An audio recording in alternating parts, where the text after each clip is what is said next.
Hey, this is Jay. And this is Chelsea. Welcome to the Shifting Perceptions podcast. We are bringing you inspiration to live a more creative lifestyle because our favorite people are the ones that choose the path less traveled.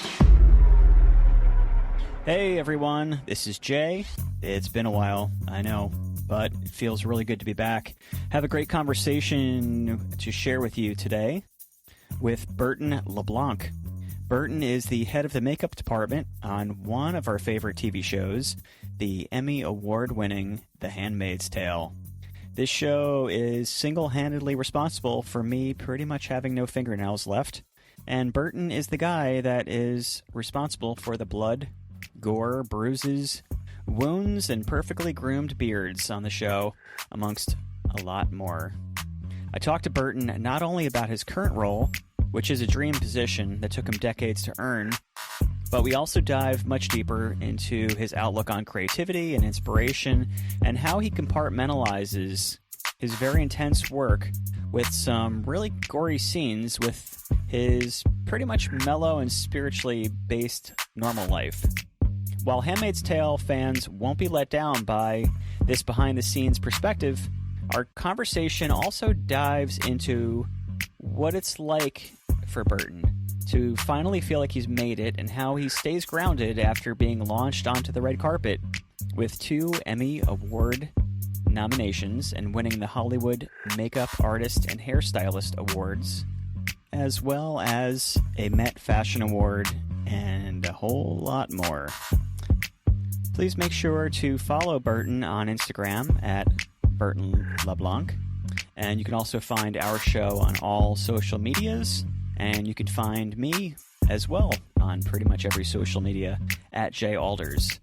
We would both love to know what you think. If you have any questions, hope you love the conversation. Please share and comment if you do. And without further ado, let's get on to the conversation I had with the one and only Burton LeBlanc. Hey, Burton. Dude, thanks for joining us. I'm really excited to talk with you. Like me, like the rest of the world, is a big fan of your most recent project with Handmaid's Tale. I'm not unique in that fact, so I am honored and excited to talk to you, but I'm also an artist, and I'm really super excited to kind of dive in to your craft. I don't know a lot about your trade and your craft, and I'm actually very excited to learn kind of about how you got to where you are and where it started. So thank you so much, Burton. Thanks for having me. Yeah, great to meet you. Absolutely. So I guess we'll start at the beginning. I really am curious, going back, what was Burton like as a little boy? What were you like as a kid? How did this start? Well, I guess I was a bit introverted. I mean, I was a little bit artistic, but I really didn't quite know. You know, you're so young, you're just playing a lot. I had a great childhood. I had great parents, one sister. Yep. So I had, a typical country family life, and it was pretty good. I grew up in Nova Scotia, actually. Oh, no way. And Did you? Really, yeah. So it was a really good. So my grandfather is from there, and I've never been yet. Oh, cool. Yeah, just very chilled, good people, good family. So I just had that really nice childhood kind of life. Can you tell me, just from a personal level? So my grandfather grew up near Halifax. So my last name is Alders, and he actually grew up in a town called Aldersville. It had 2 A's at the beginning. And my dad always told me, when I was a kid, we're going to go there someday. I'm going to show you where your Uncle Ken was and your great grandma. And it was one of those things we never got to. But before the pandemic, It was on our list to bring my kids to go see where my grandfather came from. What was it like? What is it like? Well, I think it's very slow paced. I mean, if you're used to being in a city, it's so not like that. It's just very slow and quiet, and nobody's in a rush. It's just very, very laid back, and everybody kind of goes out of their way, and you talk to anybody. If you pass somebody on the street or pass somebody in general, people will smile at you, and there's no agenda. There's nothing behind that smile, behind that hello, which is what I'm used to, and I've really had to get used to all that other. The opposite way, now living in cities, you kind of work that into that kind of lifestyle. So yeah. am I correct in assuming that you're probably one of the only people like in Hollywood from your town? Is this something that you imagined you'd be doing as a kid? I think so. I didn't imagine it, no. And I think you're right in that first statement. I think I'm probably the only one. But I definitely didn't imagine that. I mean, I kind of was interested in that business, but I think a lot of people are. It's like they don't know how to get into it or to what that could entail or how many jobs are behind the cameras, really, as well as in the front. But I never imagined it. No, I had the artistic ability, and I've developed that, and that which led me in this world of business. So what I'm really curious is like how it started. Like, so when you're a kid, I would imagine, especially, if you're over 30 or 35, like we didn't have like YouTube and like Instagram and everything to look at and model your career after. Like when I was growing up, I'm a visual artist and as well, more painter and whatnot. And I didn't have like go on YouTube and learn how to paint a portrait in like an hour on a YouTube tutorial. Like, and I'm sure with your craft, there's a million things like that now, I would assume, but growing up, not so much. Like, how did that manifest early on? Like, were you like, face painting your siblings, or like how does that start? Well, I remembered always being artistic, and my parents actually put my sister and I into art classes after school, which kind of developed. That was when I was probably about 7, 8 years old, and I stayed in that for 5 years. So like every Thursday afternoon after school for a couple hours. So there was obviously something that my parents saw, something that I kind of wanted, and so the connection was made, and I did that, and I had a great time there. Yeah. So that was probably the moment where kind of really things shifted for me. And other than that, it was just kind of, those elective classes that you can take in school, middle school or something, instead of taking whatever, you can take an art class. So I always was drawn to that kind of stuff. So I took art classes in school whenever I could. Okay. And definitely the after school art classes were a big, big part of that shift into, this way. But there's a big jump from art classes and electives to being like a Hollywood makeup special effects type dude. Like that doesn't right. There's got to be some middle. There's somewhere along the line. There's some missing stuff. Like so, in prep to this, I watched a couple of interviews, and I've read a little bit about. Not a huge amount of prep because I really don't know a ton, but like I really want to understand that side. I feel like that when people ask me about art stuff, a lot of times they want like the bookends of how it started, how you ended, or what, but I really want to know, like, because there's a lot of people listening. I have a lot of artists and creative people listening that don't understand how to turn this, like, I'm interested in basket weaving, but I don't know how to turn it into a career. Like, how does that go from like, I'm interested in as this elective thing for school, and then what? Like, where does it go? And like, how do you do anything with it? Like, I went through, I know, I hear you completely. It's kind of, when I'm asked that, it's kind of, I guess I really don't think of it, but when I'm asked, I'm like, okay, really, I had to put it down on paper. Let me think.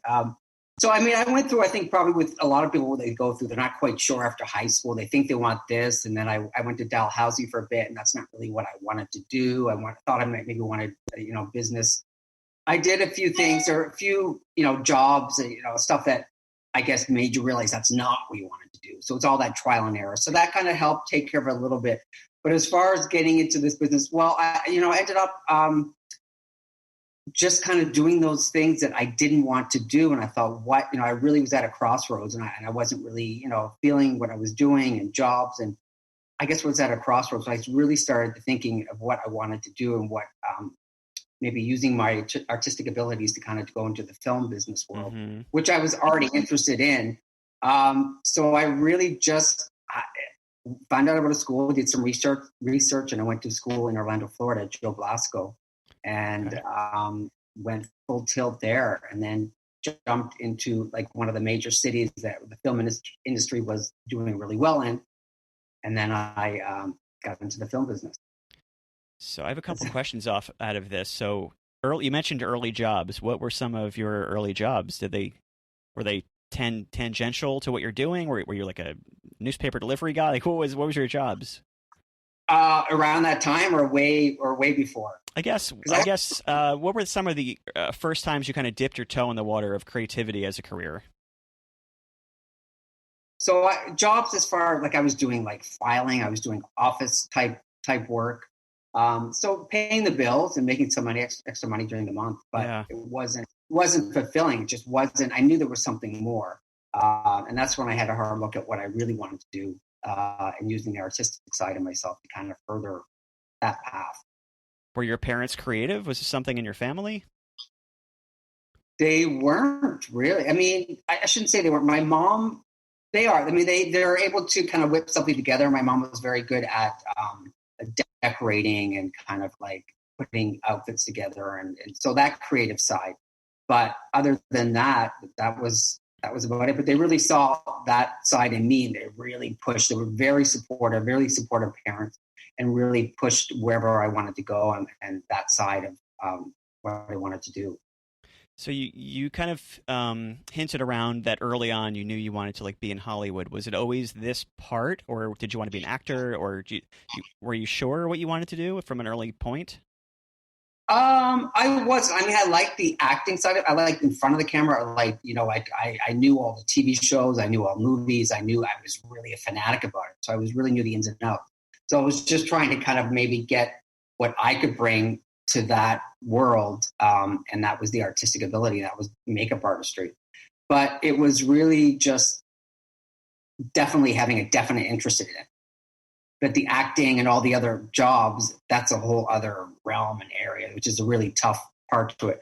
But for me, it was the creative part and the behind the scenes makeup and changing, making up characters for the screen, which really interested me. I was going to ask you this later on in the interview, but you just brought it up. So you were talking about like making up characters.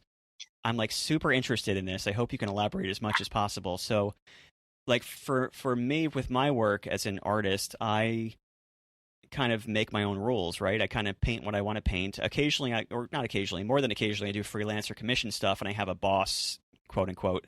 But more often than not, I kind of just do my thing. Like, I guess what I'm really curious about is how often do you get to, like, you wake up in the middle of the night and you have this crazy vision of either a look or a feel or colors or something.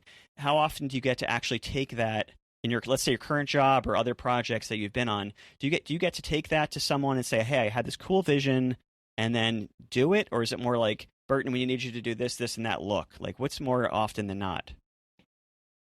It's really a combination. I mean, you have all those visions and you already have that in your head and in your mind. You kind of know what you like. And when you think of a character, somebody brings up a character for maybe a future project, you kind of have all these visions in your head. And then you'll have meetings about it, or you'll have somebody, like you said, will say, this is what we want. We're thinking of this. And sometimes when people say they're thinking of a certain thing, they don't quite know what that means. They don't quite, so it's really combining everything together and whatever going sometimes with what they are saying, what they want for the character, and what they have a certain trust in you because of the work that you've done, what you can bring to that character or bring to the show. And you just merge the two. It's like, yeah, okay, that's what I want. Or maybe it's a little bit more that. So it's really there's a little bit of play in there usually, a little bit of tweaking, a little bit of play, but they have to trust you first. Yeah. And they kind of, according to, my past work and what I've done, my resume. God, it's so many things I want to know. I guess how much freedom do you have there? Like, they say, like, what might be a typical request or project, and then could you, like, would they come to you with something as vague as like, we need June to have a bruise on her or whatever, or would it be more like, we need her to be hurt, and then you could say, well, what if we also made her bloody and gory, or what if we did this vein popping out or whatever? Like, do you have some kind of crazy thing that you could propose? Like, do they listen to you? Like, I for *Handmaid's Tale*. I mean, I've done 4 years with them already, and I've been there since the very beginning, camera test. So I mean, that was they chose me based on my experience and based on work and my chats with Elizabeth Moss on the phone and what I could bring to the show. So they already kind of obviously checked everything out that I've done, and that's how we were brought together. But now I almost have. I mean, now there's still discussions about what each characters will have, or some of the characters that come in the show, but they completely trust what I can bring, what I'm going to do. So there's not really a whole lot of worry. I mean, I think about it, and I like to challenge myself, but there's 95% less worry than I did probably the first few days when I was on the show. when I wanted to get things exactly right and exactly perfect. And really, when the very beginning of the show, before it was actually aired to you and the public, you don't know what the reaction is going to be. Right. So you really have to do, a season before so you're really on edge. And even when the first season was done, the second season, it's still a little bit of that, but now I can pretty much do, and I know I'm going to bring a certain, I'm going to bring perfection, basically, I like to say, but they completely trust me, and I'm happy with that. And it feels good, because a lot of shows you get on aren't like that. And there's always somebody kind of looking over your shoulder, but this show is really great. And I had a great support system, and I had some great people, Elizabeth Moss and the showrunner, Bruce Miller, and those two in particular, who encouraged me and just really trusted me completely to bring what I brought to the show, which is great. It feels great. Yeah, I'd say it's job security for sure at this point, right? Yeah. Like, is this your current project with *Handmaid's Tale*, or has there been other projects that you've been on in the past where it was a moment of like, okay, whew, that was hard up until now, but now I kind of like made it. I set my place in the field. Like, was it not until this particular project, or was it previous ones where you're like, I'm good. It's hard, but I'm okay. I'm safe. I would say up until this point. Yeah. And really, I've been doing this maybe 20 years, 21 years. So that was maybe 16, 17 years. So it really, okay, I'm okay now. But you never quite, I'm really a perfectionist at heart. So I never quite feel that, but I definitely feel, this is kind of the show that did it for me. That I feel pretty good with that. Can you speak upon that for other people, whatever their medium is, other creative people listening to you, hearing that, like 15 years, 16 years of still not knowing it? And you had like a lot of other big projects. It's not like you just jumped on the scene and, I landed in *Handmaid's Tale*. How convenient. Like, you had a lot of big stuff going on. Can you talk what it was like, and what other artists or creative people listening should expect is normal for that phase? Because a lot of people are like, I tried it for 3 years really hard, now it's not working. And give people a little reality check, please. Yeah, well, I think anybody has to be prepared to go the distance. You got to really be prepared to go, really go years and years, or whatever long that's going to take. Probably years. Might be 10, might be 20. But I think you just can't be complacent. You just can't feel like, okay, I'm okay now, and get a little bit, put your feet up and all that. I mean, it doesn't happen with me. I can't imagine that. Yeah. So you really just have to keep going for it and really questioning. And even the work I do now in *Handmaid's Tale*, as I'm doing the work on the day, and even for Elizabeth Moss, her and I have had discussions before something that's going to happen with her character. So we talk about it way before it's actually going to play that day.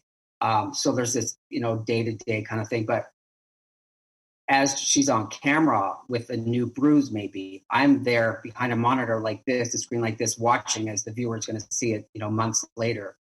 It's like, tweaking and jumping in. If I can switch, because sometimes the light will hit a certain way and it kind of changes. So I'm not relaxed like the whole day. If we were 15 hours a day, I'm there. Even if it's not my characters, I'm there with my team. And you just got to really be prepared to be on it. If that's what you want, right, and make a decision, and you really got to put the time in.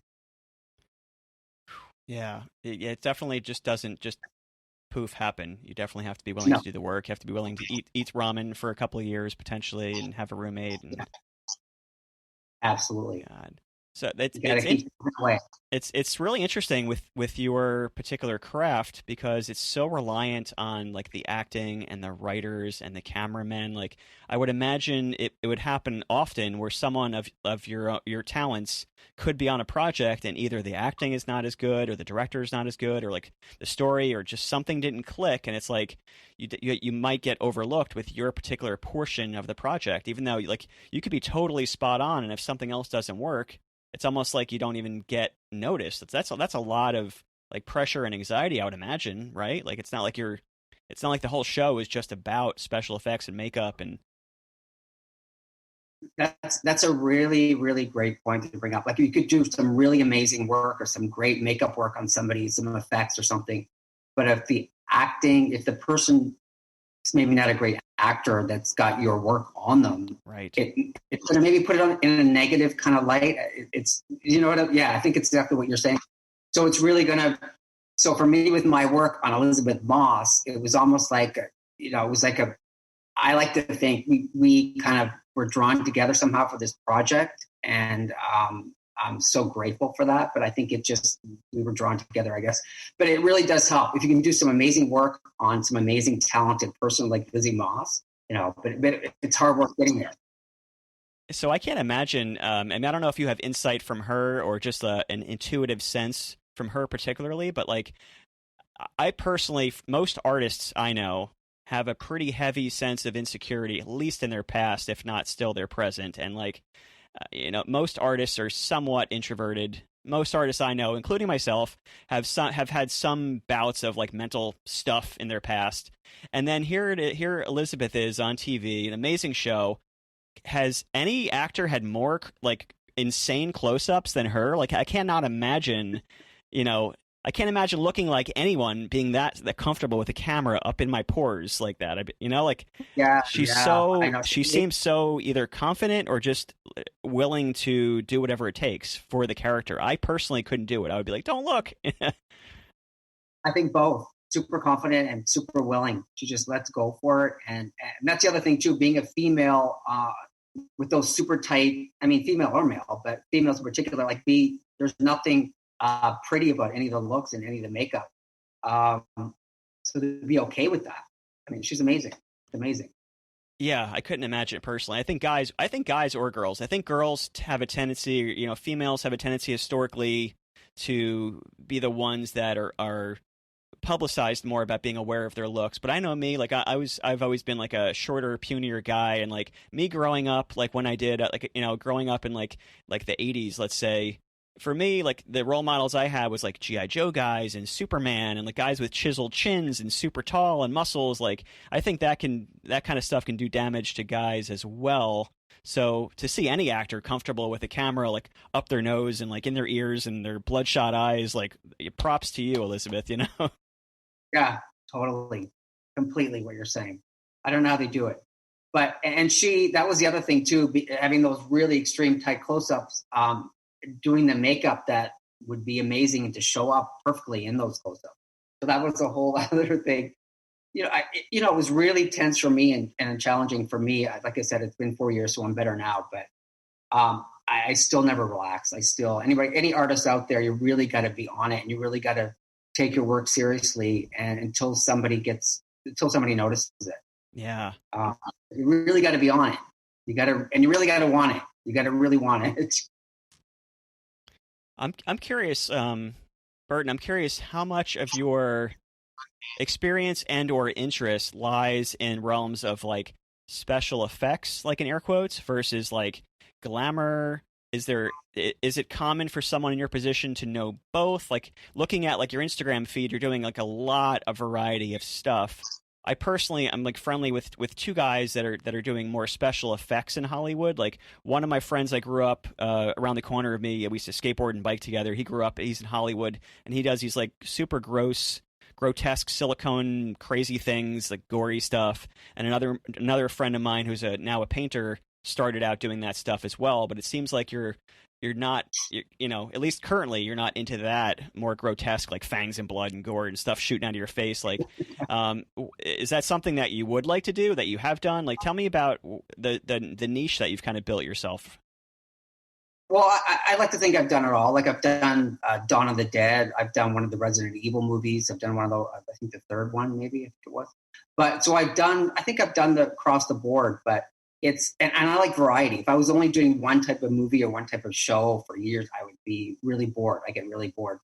So I like the variety. I like doing, pretty glamour, but I really do enjoy blood. I like effects. I like bruising and cuts and blood. So I think I like across the board.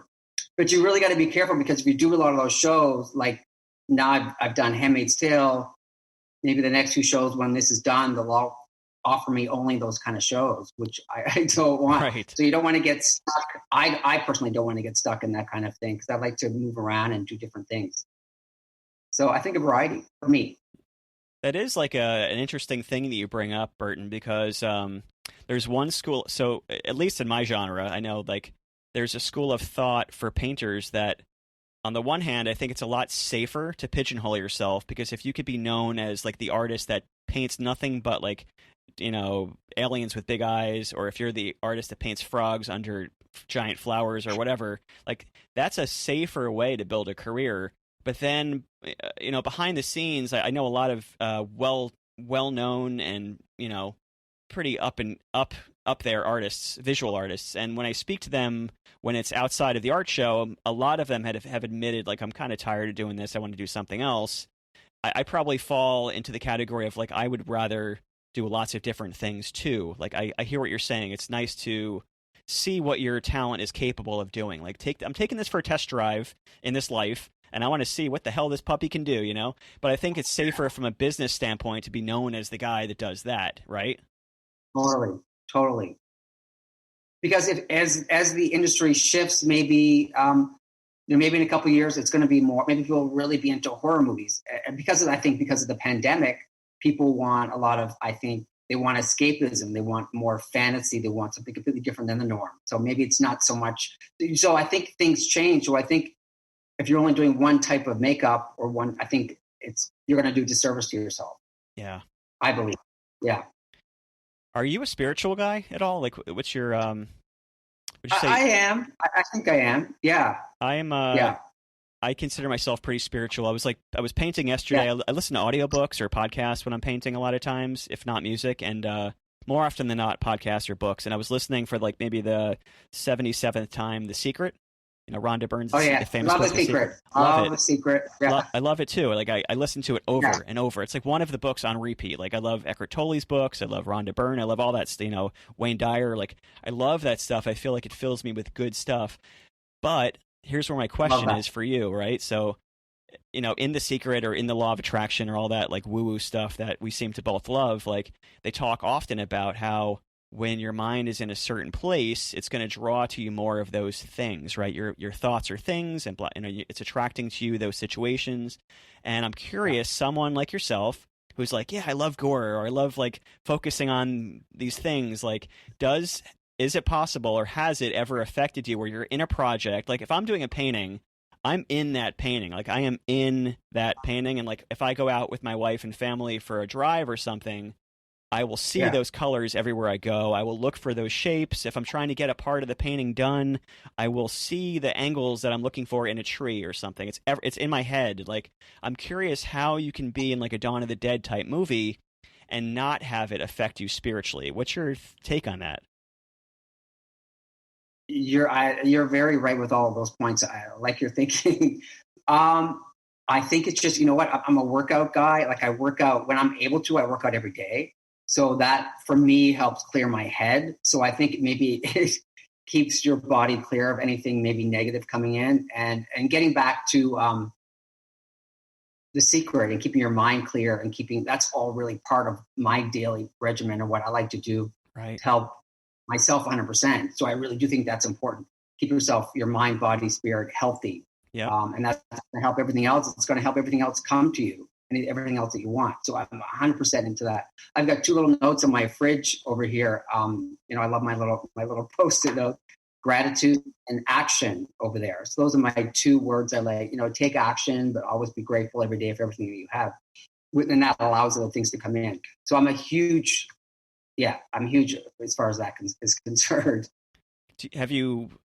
Talk to me about that. How is that? I know with myself, I could list a lot of examples where some really far out shit has happened that I've manifested, and it's so far out there and so wild that I know it happened because these things are pretty odd. You're pretty much in like in the apex of a position in your career now. Like, who else would not want to be on *Handmaid's Tale*, right? Like, everyone.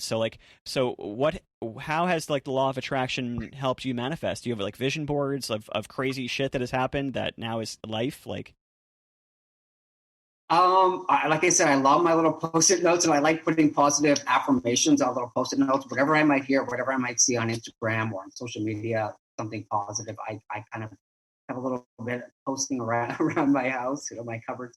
I think for me, that works. And I think it's huge. I think anything that you can keep yourself positive and keeping all the negative out, because we all have that and it's all coming at us, whether it be TV, social media. So it's keeping that out. Whatever you need to do, just keep that out. Another huge thing for me, what I work with through the year, made a really conscious effort to keep anybody negative people as much as you can. It's hard to do with family, but sometimes friends or acquaintances, I just really kept them away. I mean, you have to do what you have to do to keep yourself positive and your mind healthy. So that's what I've done. Yeah. So that's a huge thing. So you didn't have like pictures of like Elizabeth Moss on your vision board, like, I'm going to work with you. Like, you didn't have anything, like, there was nothing super specific that necessarily. Just positive affirmations and positivity and keeping anything as much as you can. We all have to work on that. I know it's a hard thing. Keeping anything negative, just keeping that at bay, keeping that, away. And that really does help. And you don't feel like someone that is immersed in like special effects, for instance, like gore and blood, and like in order to do some of this stuff you've done, like Dawn of the Dead or other, what other gore movies have you done? Like, can you talk about that? Like Resident Evil. What is Resident Evil? Dawn of the Dead, zombie type stuff. So, and I've done a TV show, the Vampire Werewolf TV show. Oh my God, I can't think of it right now. So I've done a bit of that. So it's really, I mean, I love dealing with blood, but dealing with blood, there's still a creative part of it that you want it to look real. So it's about realism. So I don't think of it blood and gory and death and destruction. I think of it as like artistic, and the blood makes me happy. So it's a happy thing for me because I'm being creative and making things look good with blood. So I don't think of it as a negative, So it's not like you're fantasizing, like, I can't wait to see another accident or something. It's more like an artist. It's more like an artist drawing a model or something. I'm seeing the shapes and the forms and the colors. It's not like you're obsessing over how that happened or something. I've always been curious of that, because when I see things on a movie and I see some of the stuff, I'm like, in order to get inspired by that, you have to really immerse yourself in it. And I was always curious how you would separate that out. But that makes sense if you're looking at it just from a visual standpoint. Yeah. Yeah, you can't think too far. Sorry? No, I was just going to say, you had mentioned, I would go back for a second, because you had brought up the fact that you're a perfectionist. I think most creative people have that curse/blessing of being a perfectionist, as well as entrepreneurs. Like Steve Jobs, like a million entrepreneurs and creative people have this like blessing that's also like an obsessive curse. Do you find that kind of bleeds into other parts of your life where, with our work, it's one thing is you want it to be perfect, but then I find with myself, I will then, bring it into my personal life and start looking for the negative too much. It's hard to be overly positive and a perfectionist, and then let's say look at yourself in the mirror like, oh, was that wrinkle there yesterday? Or like look at my life like, oh, this person has a more beautiful house than I do. Or like comparison and perfectionism. It's like it's really amazing up to a certain point, because perfectionism lets you go like 5, 10, 20% more than the next guy would do or next girl would do. But it also can be like nothing's ever good enough. How do you deal with that? Absolutely, you're absolutely 100% right. If there's one negative thing I'd have to pick out would be that. So it's really keeping that in check and keeping that. But exactly what you're saying, that does affect me sometimes. It really, I think for me, I think it's working out every day. That's clearing my head. So that really helps me. So it's really, if I didn't work out for a few months, and it's really been hard with the pandemic, it's really just keeping my head clear, because it helps clean it out of all that stuff. But it really does exactly what you're saying. Kind of, it's really OCD a little bit, kind of works its way in. You're kind of picking apart, because you're really visually, when you're doing the artistic work, it's really great, but you still have that outside of work. So you really got to keep that in check. So really for me, it's really working out and working, like, which clears my head. What do you do for working out? What's your thing? I'll do treadmill for about 30 minutes, and I'll do some light weights, and I'll do some, a lot of stretching, keeping the body, agile and limber. Yeah. So like an hour and 15 minutes when I'm able, when gyms are open, every day of the week. You're in the city? You've been in?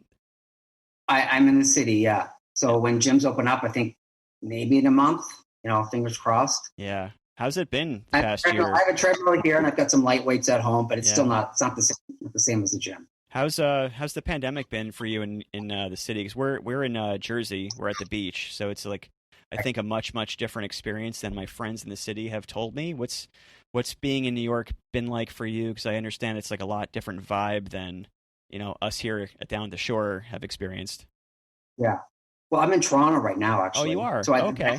I think it's similar to New York. I think New York is opening up a little bit more than Toronto is. Okay. At Toronto right now, we're still in lockdown until next week. But hopefully, things are supposed to open up next week slowly. Right. It's been rough. A lot of crazy stuff going on in Canada. It seems like, huh? Like it's Yeah. a lot of people there seem to have very mixed experiences, and it's definitely it's been interesting, especially watching the show again now that it's back on.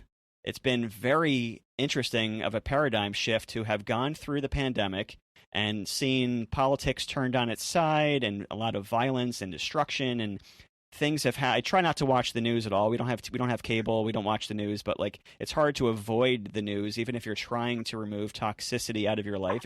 It's there everywhere you go.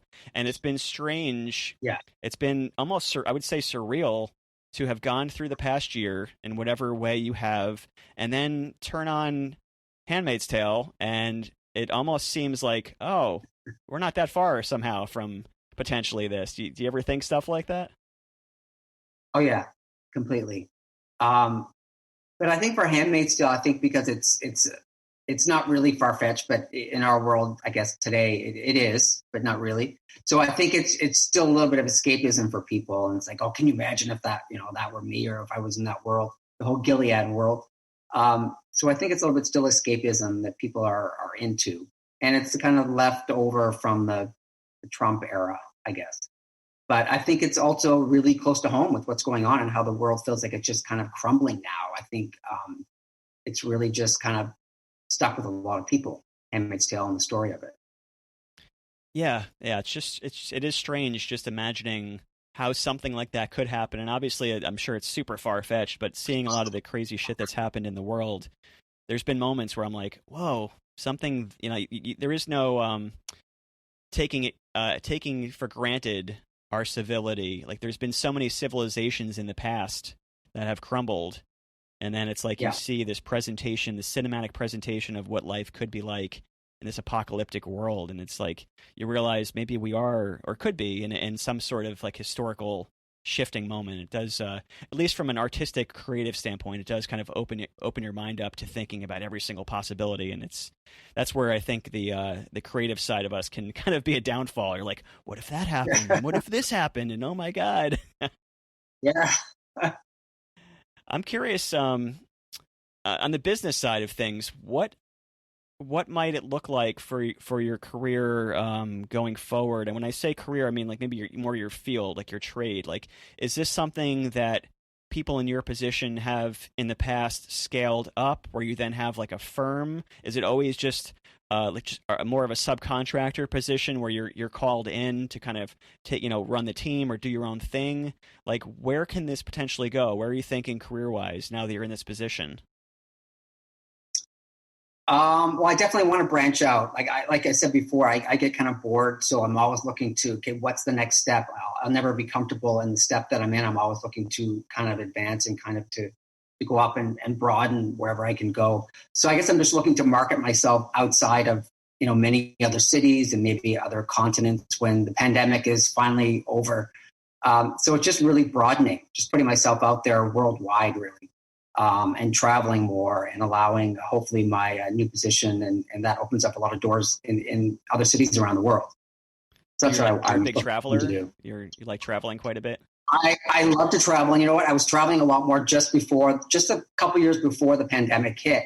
I was starting to, travel a lot more. And then, so I'm hoping to go back to that or more and more. Just a quick break before we get back to our conversation with Burton. I don't have any sponsors to tell you about yet, at least. And for now, I just wanted to share with you my artwork. If you haven't yet seen my art or you're not currently following me, it would mean the world to me if you checked my website out, jalders.com, or found me on any of the billion social medias that exist. I am at jalders. I have all kinds of artwork that is inspired by my love of nature and the ocean and surfing and romance and spiritual topics. I hope you'll take a second to check it out.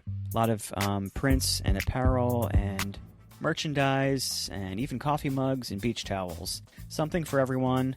I appreciate all the support. And now let's get back to our conversation with Burton. Yeah. I want to ask you about kind of technology and how that has potentially impacted or helped or hindered your career. I know a lot of, myself, I know early on when I was in college, like it was like Photoshop version 1 or 2. I'm dating myself, but it was like a lot of things have changed. A lot of careers in the arts have changed. Like I found this website. I don't know if you've seen it. I think it's called like boredhumans.com. Have you heard about that? It's crazy. It's like, it's a website of AI generated paintings, quotes, AI generated pizza of all, like, just weird things. You click on it, and it's like, with one click, it literally makes a new painting. And I was like, holy shit! Like, that's kind of cool. It's cool and scary. Like, I'm curious where you see technology helping and hindering what you're doing, because it seems like we're not far off from like just straight up AI actors, and then which obviously begs the question of like, how far are we from just Elizabeth Moss walking around and makeup's already just AI generated on her face? Like, are we, what's your take on how technology has helped or hindered your craft? I mean, yeah, no, I definitely think that is a thing right now. I think that makeup, what we do, hands-on makeup, is always going to be there. It's always going to be a thing, because sometimes when things, maybe not Handmaid's Tale, but other shows and movies, when things have to be tweaked, there's still a makeup or hands-on makeup hair person that needs to be there. And maybe the computerized version, they tweak it a bit with the in that way, like tweaking it with can't think of the word, but definitely. Did you see that Will Smith movie? I forgot the name of it, where they made him like 20 years younger throughout the entire movie. Like, they made a AI generated Will Smith. I heard, no, I didn't see it, but I know which one you mean. Yeah. Holy crap. I didn't see it. I mean, I think maybe it will take, you know what? I don't know if it's a pandemic or something, but there's a huge boom right now in the film industry. It's just kind of skyrocketed, which is great. Hopefully it'll stay for quite a few years, because it kind of, it goes in waves. But I don't know if it's going to hinder. I don't know if the whole computerized thing that's happening now is going to hinder in the short term anyway. Maybe down the road. Right. But I think it's going to be a gradual process. Have you done work where they kind of altered things with AI, like had a character where they took their arm off, or like did something on top of your work? Have you worked in situations like that? That's got to be trippy. Well, even on Handmaid's Tale, I think the first season, when they cut off one of the commander's arms about here, so that obviously they had to do that in post. So there was obviously his arm was there, and they put blood, and they had to take that off and make it look real. And Serena Joy's finger that gets cut off, that's all CGI as well. Because sometimes you see it, and it look like she's got no finger. So it is happening. It's happening in Handmaid's Tale here and there. Yeah. So, and I think a lot of shows, I think most shows, it's happening. Talk to me about process, Burton. Like, I'm very curious how much of your process is driven by inspiration and driven by finding new ways of doing things, and how much of it is driven by, like, tricks up your sleeve and formulas, or just, years of experience of doing it where it just comes second nature to you. How much of each part of that kind of goes into your work? I think it's just tucked away so much. It sounds kind of funny. I think it's just there, I think, in my head, and it'll come out depending on what the script is allowing me, or what it kind of describes in the script what you need to do. Yeah. So, yeah, that'll be cool. Or for Lizzie Moss, let's say, if I've got something she's got something here on her face or here or hand, we'll just do something maybe on a different side. Like, you as a viewer can't be watching the show and there's always something on the side of her face. You're going to notice, like, why is she always putting something on one side? So it's really just being very aware of shifting things around and making it look pleasant and nice for you and the viewers at home to watch. always somewhere different. You don't want it in the same place, and making it work that it's visually appealing and different. Have you ever done any? This is like this is an obscure question. You ready? But have you ever done stuff either on yourself or your buddies where you did some kind of like weird prosthetics thing, or like one of those things from like a movie where they just totally, like a Mission Impossible type crazy thing where you just totally change your face just for shits and giggles, like with your friends or yourself, like not work related? Is this something you ever take into your personal life, whether it's a Halloween costume or just I want to be a different person for a day and walk around the city? Oh yeah. Really? Zombies is a popular thing. Halloween, like we do on buddies or like Halloween parties. There's always somebody asking her, but zombies definitely. Yeah, it's a definite thing. A lot of times, I mean, I'll do a few. But you don't want to be. You can have fun with it, but it's almost like you feel like if you're going to do it like 6 or 8 hours, it's like you're working right for the whole day. But definitely it comes up when you are doing that kind of thing. But getting back to the same kind of topic, like even when I'm doing something new at work, let's say, I'll try it out on my hand. Let's say somebody's got something on their hand and they've got to get their hand wet or it's raining. So you want to make sure that makeup effect is going to be okay through water. It's going to look good in certain lights. So I'll kind of test things out on myself at work in different lights to make sure it's going to look like a pre-test. And or are there people in your field that people in your field that would love to kind of not you would love, but I would love to know which movies in particular, not you would love, but I would love to know which movies maybe we should know about, which people in your craft. There's probably been a lot of projects in films. There's probably been a lot of as projects in films or shows that maybe it didn't catch on before. Maybe it didn't catch on. It wasn't as popular, but maybe you watched it specifically for your craft, and you're like, holy moly, that was really great makeup. And maybe no one else noticed because the show didn't catch on. What are like some people and or projects, movies, films, whatever, that we should maybe give a second look for just to notice what you're noticing? Well, somebody huge that I admire, and she's been in the business very long, V. Neal. I don't know if you've heard of her, a makeup artist. And she's been around forever. She's won, Academy Awards and a bunch of awards. So she's somebody I always looked up to, and you really kind of study their work. And she did Pirates of the Caribbean, and she's done Edward Scissorhands. So those kind of movies that you really watch and you really, admire, and you really admire the work.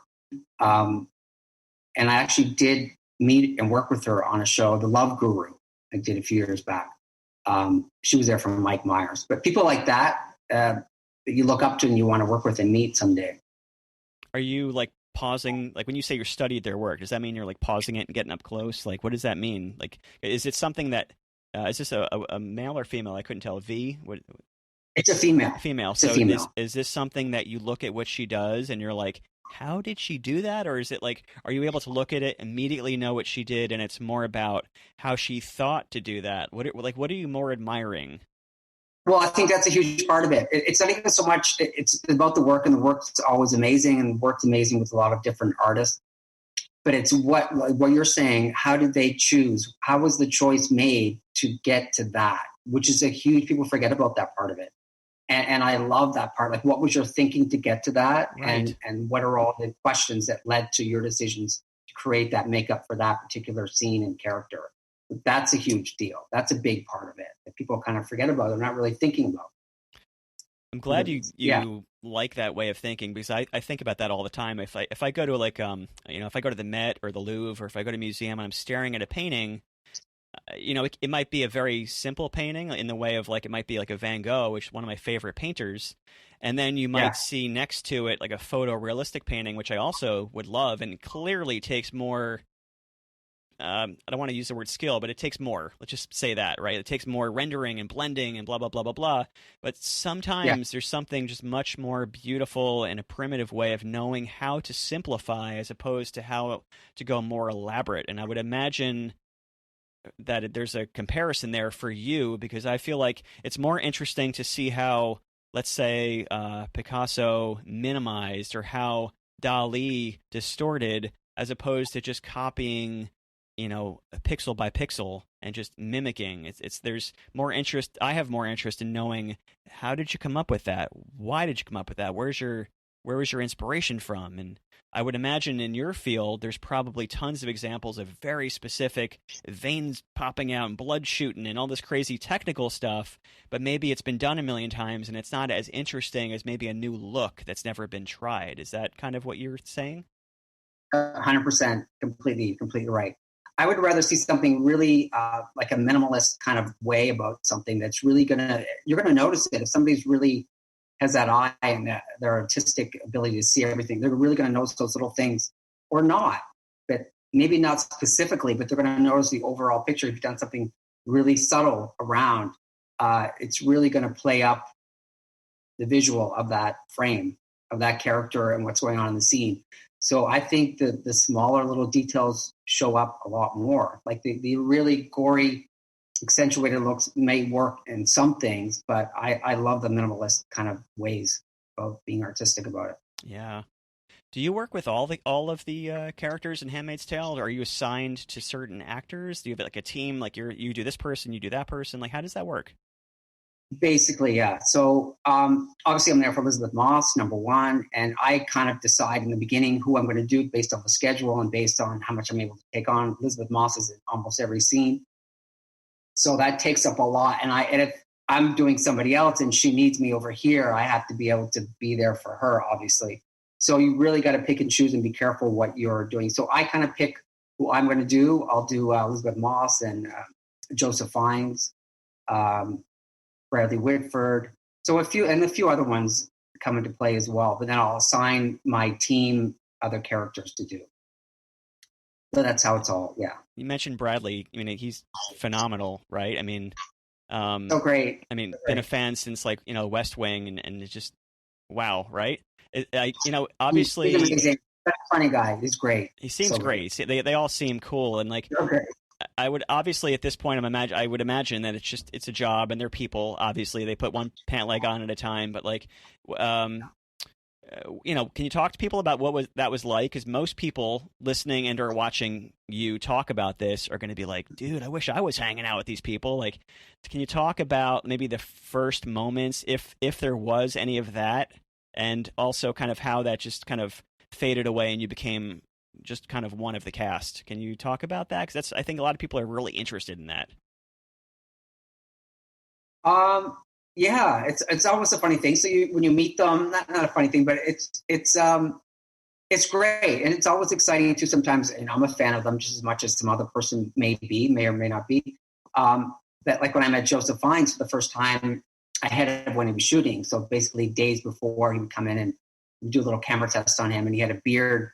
So the discussions with him is really just, what are we going to do with his beard? What about his character? What does he think? What do I think? Such a great actor. And we made a collaboration on where his beard. Oh, great guy. Yeah, great actor. And you have to kind of know the arc maybe of the storyline as much as you know. So how far you can maybe take it in the beginning and where it's going to go and what you can, because you don't want to take it too far right away and you've got nowhere to go, right? Right. So it's really just building it. It's greeting the person and just talking to them, getting to know them, because you want to build a great relationship with them, because you want them 100% comfortable with you, with whatever decisions you're going to make. Makeup on their face, which is a really personal thing. Right. Really, yeah. And you're kind of working, at this level, right in their face. So it's really just building a great relationship and having some laughs if you can in the trailer, outside of filming, outside of the set. A lot of people talk about like the I don't know, like the behind the scenes. Like there's if you watch like any show like Entourage, there's different levels of Hollywood, and there's like the phoniness, and there's like the interactions that no one knows about. I'm not going to ask you any of that because it's no one's business. But do you kind of build a rapport with people? Is it always just like professional? You are, like you mentioned, you're like you alluded to, you're such a unique position, because like even if someone meets Joseph in when he's getting a hamburger and you get a picture with him, you're not like up there in his face like smelling his breath and like highlighting the white on his beard or something. Like you really are in an intimate position, and it's probably has one level of intimacy or awkwardness for you, but it's also every person, especially actors and artists, are super insecure on some level. Most of them, I'd imagine, as a stereotype. And here's this guy, Burton, just staring up in my business, looking at my pores and my wrinkles, and if I have a pimple or something, and like, does that put you in a position where you are, you can build an actual friendship, or is it more like I better just kind of let you do your thing. I don't want to bother you, and vice versa. Like, I don't want to become friends with this guy who's all up in my business. Like, how does that work on a personal level? I think there's a definite thing, and whether it be Handmaid's Tale or I think back on a lot of different shows that I've done, there has to be a certain confidence coming from you, from the artist, from me, that they can pick up on. And if they feel that they can entrust you with their face, it's a game changer. Because sometimes they don't feel that. Sometimes I know other people too, they haven't felt it on whatever show. So you really got to hold your own, know your stuff, and keep the confidence going, because it really does affect. But once you have their confidence, then you can pretty much do anything. I think there's a certain vulnerability of it. Like, I don't think for them, I think once they feel comfortable with you as a person one-on-one, and they're in a vulnerable position, then everything is good. Yeah. And things go better. Before we wrap up, I'm really curious if you can help educate people listening in your craft. Maybe someone that might be, so today's Wednesday, so whoever might be tuning into tonight's episode, myself included, are there any things, without giving away any spoiler alerts here, is there anything in tonight or future episodes that you have done? Because what's weird, what I think is strange about what you do is, like, the better you do your job, almost the more you don't notice it. Like, I'll look at, like, the scene from last week, spoiler alert, like when Elizabeth was on the boat, she's bruised and bloody. Like, obviously I know that it was your doing, right? Or your team and you're doing, but it's like, it looks so freaking real. I don't stop to notice. So the more I don't notice, the better you've done your work. So is there anything that you can tell people listening to, like, look for, or give us some little tidbits of information on, like, oh, when you see such and such, look for this? Like, can you give us some of that? Because I want to kind of learn what to look for and, like, learn to be educated more on what you're doing.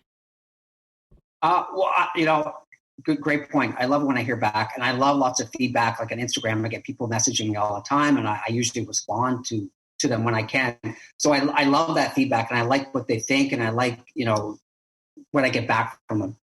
So as far as, like when you see Elizabeth Moss on the boat, when she's got bruising, sometimes, because I'm always thinking, even when I watch, when the episode is aired, when everything's put together and edited, and I sometimes am cringing, I'm really comfortable in my work, but sometimes the light will change on your work. Right. So sometimes it shifts as to, but that's like real life. That's what's supposed to happen.